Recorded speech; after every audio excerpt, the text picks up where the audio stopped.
廣汽將以此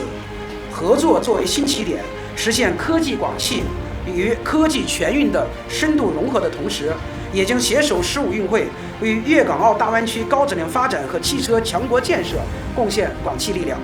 咁而喺汽車方面呢，